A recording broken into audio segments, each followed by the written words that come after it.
Cyber crime এমন একটা জিনিস, এটা হচ্ছে একটা সমুদ্র। সমুদ্রের মধ্যে মানে তুমি সারাদিন ধরেও সেখানে খুঁজলে অনেক কিছু পাবে না, সেরকমই সাইবার ক্রাইম জগৎটাই তাই। নমস্কার, এই সময় লাইভে আপনাদের স্বাগত। আমি শিলাদিত্য। সাইবার ক্রাইম, এই অপরাধ সংগঠিত হচ্ছে দিনের পর দিন। তা আটকানো, রোখা বা সচেতন হওয়ার রাস্তা কি, বিভিন্ন ক্ষেত্রে জানবো, বোঝার চেষ্টা করবো। আমাদের সঙ্গে এই মুহূর্তে রয়েছেন এই সময় সংবাদপত্রের চিফ রিপোর্টার চিত্রদীপ চক্রবর্তী। চিত্রদীপদা, স্বাগত জানাচ্ছি। চিত্রদীপদা, একটা ভাস্ট জায়গা, অনেকগুলো দিক নিশ্চয়ই করে তুলে ধরার জায়গা। যেটা আমি জানতে চাইবো তোমার কাছ থেকে, সাইবার ক্রাইমের ক্ষেত্রে মোবাইল ব্যাংকিং কতটা সেফ বা কোন কোন দিকে সচেতন থাকতে হবে? দেখো, সাইবার ক্রাইম এমন একটা জিনিস, এটা হচ্ছে একটা সমুদ্র। সমুদ্রের মধ্যে মানে তুমি সারাদিন ধরেও সেখানে খুঁজলে অনেক কিছু পাবে না, সেরকমই সাইবার ক্রাইম জগৎটাই তাই। যেভাবে দিন দিন এগোচ্ছে তাতে হচ্ছে তোমার এই রক্তপাতহীন যে অপরাধটা, এই যে প্রবণতা, হোয়াইট কলার ক্রাইম যেটাকে বলে, সেইটা কিন্তু সাইবার ক্রাইম একটা মারাত্মক দিকে যাচ্ছে এবং আমাদের সচেতন হওয়া আরও বেশি প্রয়োজন। তার কারণ আমরা সব বয়সীরা কিন্তু এখন এই মোবাইল ব্যাংকিং যেটা, সেটা কিন্তু ইউজ করি। মানে সেটা সব বয়সী বলতে আমি সিনিয়র সিটিজেনদের কথা বলছি, যেহেতু অনেক সরকারি স্কিমও এখন এসছে। সবাই এখন মোবাইলে এটা চেষ্টা করছে এবং অনেকে সরগরম হয়েও গিয়েছে, আমরা সেটা ব্যবহার করি। আর ব্যবহার না করেও উপায় নেই, তার কারণ হচ্ছে তুমি যেখানেই যাবে না কেন, তুমি একটা ফুচকা খেতে গেলেও তোমাকে সেখানে অনলাইনে পেমেন্ট চায়। এখন আর নোট বা এই সমস্ত কিছু নেই। আমি সেদিন একটা বাসে আসতে গিয়ে দেখলাম যে বাসের কন্ডাক্টরও আমাকে একটা কিউআর কোড দিচ্ছে যে এইটা স্ক্যান করে বাসের ভাড়াটা দিয়ে দিন, 15 টাকা ভাড়া বাসে। ফলে কোন জায়গায় গেছে আমাদের সেটা ভাবতে হবে। মূলত তোমার এটা 2016 সাল থেকে যখন আমাদের এই নোটবন্দিটা হলো, তখন থেকে এটা সবচেয়ে বেশি এসছে যে এই অনলাইন পেমেন্ট অনেক বেশি আমরা নির্ভরশীল হয়ে গেছি। কিন্তু দেখা যাচ্ছে ইদানিং বেশ কিছু জিনিস যেগুলো এসছে সেগুলো কিন্তু মারাত্মক, মানে এগুলো আমাদের মানে রাতের ঘুম উধাও করে দিতে পারে, এইরকম মানে এইরকম মোডাস অপারেন্ডি সাইবার ক্রিমিনালদের। একটা জিনিস সেটাই তো মজার, সেটা হচ্ছে যারা এই সাইবার ক্রাইমগুলো করে না, তারা কিন্তু খুব শিক্ষিত নয়। তারা কিন্তু অ্যাভারেজ, মানে তুমি ধরো জামতারা বা ভরতপুর রাজস্থানের কথা ধরো, এরা কিন্তু অ্যাভারেজ হচ্ছে ওই যেটাকে আমরা কোট আনকোট অঙ্গুঠা ছাপ বলতে পারি, মানে তাদের পড়াশোনা জানে না। ইদানিং যেটা কিছু হচ্ছে, যেটাকে সাইবার স্ল্যাব বলা হচ্ছে, সেটা হচ্ছে তোমার ওই কম্বোডিয়া সহ বেশ কিছু দেশে এরকম এখানকার শিক্ষিত ছেলেদের পাঠানো হচ্ছে এটা সাইবার ক্রাইম করার জন্য। ধরো আমাকে বা তোমাকে পাঠানো হলো এখান থেকে, মানে চাকরির টোপ দেখিয়ে সেইখানে বসে, ওই বিদেশে বসে তারা কিন্তু ভারতীয়দের ঠকানোরই কাজ করছে।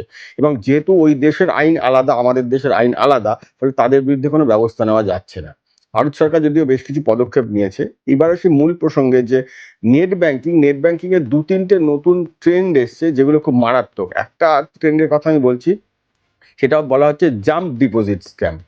জাম্প ডিপোজিট স্ক্যাম কি? সেটা হচ্ছে যে তোমার ধরো তোমার কাছে একটা ফোন এলো অথবা কোনো এসএমএস এলো যে আমি আপনার অ্যাকাউন্টে ভুল করে আপনি 5,000 টাকা পাঠিয়ে দিয়েছি।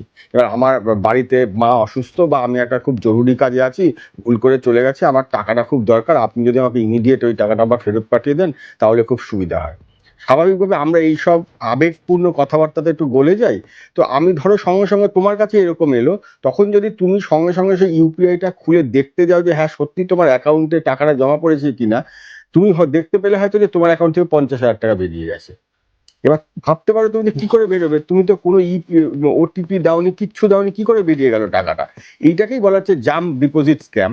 সেই স্ক্যামটা এরকম যে যে তোমাকে ওই যে টাকাটা পাঠাচ্ছে, হয়তো সে সত্যিকারের তোমাকে একটা 2,000 টাকা পাঠিয়েছে, পাঠিয়ে যেটা কি করবে, তোমাকে একটা তোমার একটা মানে অ্যামাউন্ট, মানে মানে ইয়ে করার আর কি, মানে অ্যামাউন্ট যাতে ডেবিট করার আর কি, যেটা তোমার অ্যাকাউন্ট থেকে বেরিয়ে যেতে পারে, সেরকম একটা রিকোয়েস্ট সঙ্গে সঙ্গে পাঠিয়ে রেখে দিচ্ছে। তুমি যখন ওইটা চেক করতে যাচ্ছ ব্যালেন্সটা, অলরেডি সে যখন ওই অ্যামাউন্ট মানে ইয়ে করার মানে ডিডাক্ট করার যে রিকোয়েস্টটা পাঠিয়ে দিয়েছে, যত টাকা রিকোয়েস্ট পাঠিয়ে রেখেছে, তুমি পিনটা দেওয়ার সঙ্গে সঙ্গে তোমার টাকাটা ওখান থেকে বেরিয়ে চলে যাবে, তুমি কিন্তু বুঝতেও পারবে না সেটা। চিত্রদা, মানে এটা তো সাধারণ মানুষের পক্ষে বোঝা, ঠাউর করা বা বুঝে কাজটাকে আটকানো খুবই ডিফিকাল্ট। অসম্ভব, তো আমি তো সেটাই বলছি। ফলে তুমি যদি সচেতন না হও তাহলে কিন্তু তুমি পারবে না বাঁচতে। কিভাবে সচেতন হব? সচেতনের একটা কথা আমি বলে দিচ্ছি, সেটা হচ্ছে যখন এই ধরনের কোনো এসএমএস তোমার কাছে আসবে বা ধরো তোমার কাছে ফোনে আসবে যে আমি টাকাটা পাঠিয়ে দিয়েছি, তুমিও অত্যন্ত সহানুভূতি দেখে বলবে অবশ্যই আমি আপনার টাকা ফেরত দেবো, আপনার কোনো চিন্তা করবেন না, আপনি অপেক্ষা করুন, আমি একটা কাজে ব্যস্ত আছি, আমি 1 ঘন্টার মধ্যে আপনার টাকাটা ফেরত দিয়ে দিচ্ছি। দুটো জিনিস করতে হবে। 1 নম্বর হচ্ছে, এক্ষেত্রে যদি তুমি সরাসরি প্রথমেই দেখতে চাও যে না তুমি একটু বেশি সহানুভূতিশীল হয়ে গেলে যে না আমি টাকাটা ফেরত দেবো, তখন প্রথমে যখন ইউপিআই তুমি ঢুকবে, যে পিনটা দেবে সেটা একটা ভুল পিন তুমি ওখানে দেবে প্রথমে। সঠিকটা দেবে না, হলে কি হবে, ও যে রিকোয়েস্টটা পাঠিয়েছে ভুল পিন দেওয়ার ফলে তার রিকোয়েস্টটা ক্যান্সেল হয়ে যাবে, ফলে হচ্ছে তোমার টাকাটা এখান থেকে বেরোবে না। এক, 2 নম্বর হচ্ছে নয়তো তুমি 1 ঘন্টা পরে তুমি ওইটা ব্যালেন্সটা চেক করে দেখবে যে সত্যি যে লোকটা দাবি করছে সেই 2000 টাকা বা 5000 টাকা তোমার অ্যাকাউন্টে পড়েছে কিনা। 1 ঘন্টা ওইটা হচ্ছে 15 মিনিট থেকে 20 মিনিট ওইটা হচ্ছে মানে থাকে আর কি, ওইটা মানে প্রাণভোমরা 15 থেকে 20 মিনিট পর্যন্ত, তারপরে ওইটা নিজে থেকেই ওইটা আর কিছু হয় না, মানে ওটা কাজ করে না আর কি, মানে অ্যাক্টিভেট থাকে না আর কি। তো এই দুটো জিনিস তোমাকে টেকনিক নিতে হবে। যদি তুমি একবার কেউ তোমাকে এইভাবে মানে ফাঁসিয়ে ফেলতে পারে যে না সত্যি তুমি টাকা পেয়েছো, তাহলে কিন্তু তোমার অ্যাকাউন্ট থেকে টাকা চলে যাবে। এটা হচ্ছে একটা টেকনিক, এই দুটো কিন্তু মাথায় রাখতেই হবে। এক হচ্ছে আমি প্রথমেই যদি চেক করতে চাই আমি একটা ভুল পিন দেবো, দিয়ে সেই প্রথম যখন আমার দেখা যাবে ওইটা কাজ করবে না ততক্ষণে ওটা কিন্তু ক্যান্সেল হয়ে যাবে, তারপরে আমি গিয়ে দেখতে পাবো যে হ্যাঁ ওই টাকাটা সত্যি পড়েছে কিনা। দ্বিতীয় কথা হচ্ছে আমি 1 ঘন্টা মিনিমাম 1 ঘন্টা পরে করবো, যাতে সে ওই ততক্ষণে ওই যে প্রসেসটাতে সে এগিয়েছে সেই প্রসেসটা ততক্ষণে ক্যান্সেল হয়ে যাবে। মানে চিত্রজিৎদা বলছেন যে সহানুভূতিশীল হলে অন্তত এক্ষেত্রে বিপদ অবধারিত, তাই এই বিষয়গুলো অ্যাভয়েড করতে হবে। চিত্রজিৎদা, আমি গতকালকের কথা বলছি। গতকালেই বিকেল 4:30-5টা নাগাদ একটি ফোন আসে, অমুক সংস্থা, বুঝতেও পারিনি কোন সংস্থা থেকে, আপনার জন্য প্রি অ্যাপ্রুভড লোন যেটা বলা হয় আর কি, সেইগুলো করা হয়েছে। আমি ইমিডিয়েটলি ফোনটা কাটলাম, কেটে সঙ্গে সঙ্গে, আমার স্প্যামটা সেই মুহূর্তে দেখায়নি অ্যাকচুয়ালি, ফোনটা কাটলাম, কেটে সঙ্গে সঙ্গে নাম্বারটা ব্লক করলাম।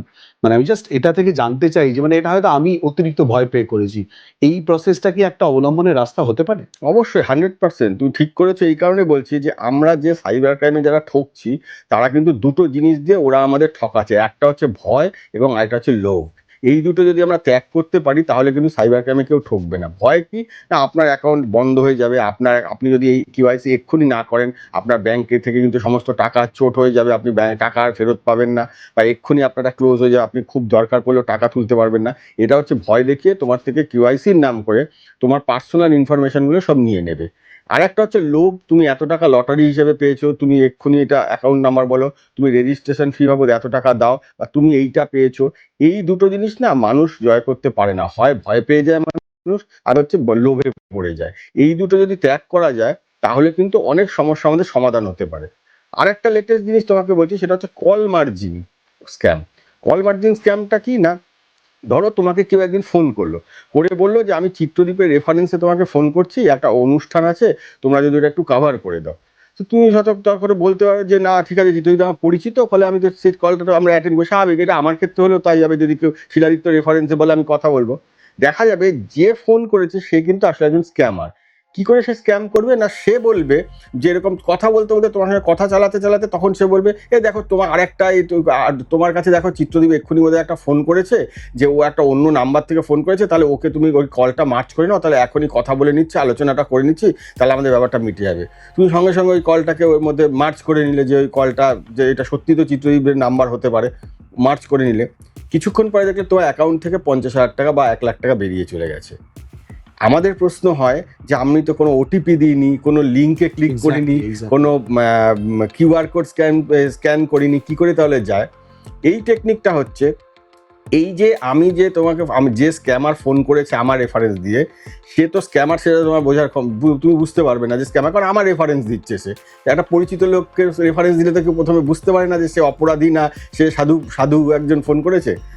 এই যে থার্ড ফোনটা সে মার্চ করতে বললো, সে থার্ড ফোনটা কিন্তু একটা ব্যাংকের ফোন নাম্বার। এখনকার দিনে জানবে আমরা ওটিপি কিন্তু শুধুমাত্র এই SMS দিয়ে আসে বা মেলে আসে এমন নয়, তুমি ভয়েসেও তুমি আনতে পারো, ভয়েস সার্ভিস যেটা বলে সেইটা অন করা থাকলেও তুমি সেখান দিয়ে ভয়েসে তোমার চলে আসে। যে স্ক্যামার তোমাকে ফোন করে বলেছে যে আমি চিত্রদ্বীপের নাম্বারটা তুমি মার্চ করে নাও, ওর সঙ্গে কথা বলি, ওই যে কলটা মার্চ হলো সে কিন্তু কান পেতে রয়েছে কলটাতে, যে ওইখান থেকে একটা 4টে ডিজিট বলেছে, সেই ডিজিটটা সে সেই তার সামনে খোলা কম্পিউটার বা ল্যাপটপে সে ওইটা বসিয়ে নিয়ে তোমার অ্যাকাউন্ট থেকে টাকাটা তুলে নিয়েছে। চিত্রজিৎদা, মানে বাঁচবে কি করে? একটা মানুষ কথা বলছে, সেখানে পরিচিত ব্যক্তির নাম চিত্রদীপ চক্রবর্তীর নাম করে যদি ফোন করে, আমি তো খুব স্বাভাবিকভাবে সেটা গুরুত্ব দিয়ে কনসার্ন হব এবং জানবো, তা সত্ত্বেও এরকম হবে?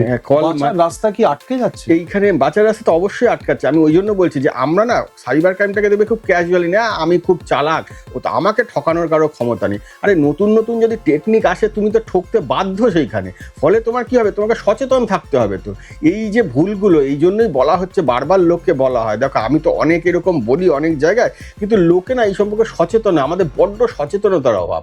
মানে আমরা শুনলাম ঠিক আছে, এক কান দিয়ে শুনলাম আরেক কান দিয়ে বেরিয়ে দিলাম, পরে যখন আমি ঠকবো তখন আমি বুঝতে পারি যে আমি ঠকে গেছি। এরকম হাজার একটা স্ক্যাম আছে, মানে তুমি এটা বলে শেষ করতে পারবে না যেই পর্যায়ের এই যে সাইবার ক্রাইম হচ্ছে, মানে যেভাবে এই যে মানে এই মানে এই মোবাইল ব্যাংকিং এর যে ইয়েগুলো হচ্ছে। বিভিন্ন সময় নানান তথ্য নানান বিষয়ে তুলে ধরবে, আর আপনাদের চোখ থাকুক এই সময় লাইভে।